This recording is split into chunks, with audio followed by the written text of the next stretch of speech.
అందరికీ నమస్తే అండి.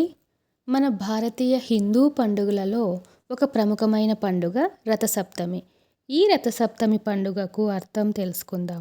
రథ అంటే చక్రవాహనం, సూర్యభగవానుని యొక్క రథం. సప్తమి 7వ తిథి, అందుకే దీనిని రథసప్తమి అంటారు. అనగా సూర్యుడు 7 గుర్రాలతో కూడిన తన రథంపై ప్రయాణించిన రోజుగా గుర్తిస్తారు. ఇది మాఘమాస శుక్లపక్ష సప్తమి రోజున వస్తుంది. ఇది ప్రత్యేకంగా సూర్యభగవానుణ్ణి ఆరాధించే పర్వదినం అని అంటారు. దీనిని సూర్య జయంతి అంటే సూర్యుని జన్మదినం అని భావిస్తారు.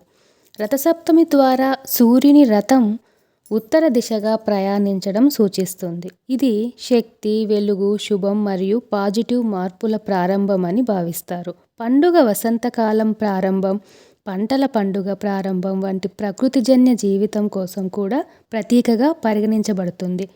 ఈరోజు చేసే కార్యాలు: ఉదయం సూర్యోదయం సమయంలో 7 జిల్లేడు ఆకులతో లేదా ఇతర శాస్త్రోక్త వనరులతో ప్రత్యేకంగా స్నానం చేయడం, సూర్యుడికి ఆర్ఘ్యం ఇవ్వడం, నీళ్లు తన కోసం సమర్పించడం, పూజలో మంత్రాలు చదవడం, పూలు, పండ్లు, నైవేద్యాన్ని అందించడం కూడా శుభంగా పరిగణించబడుతుంది.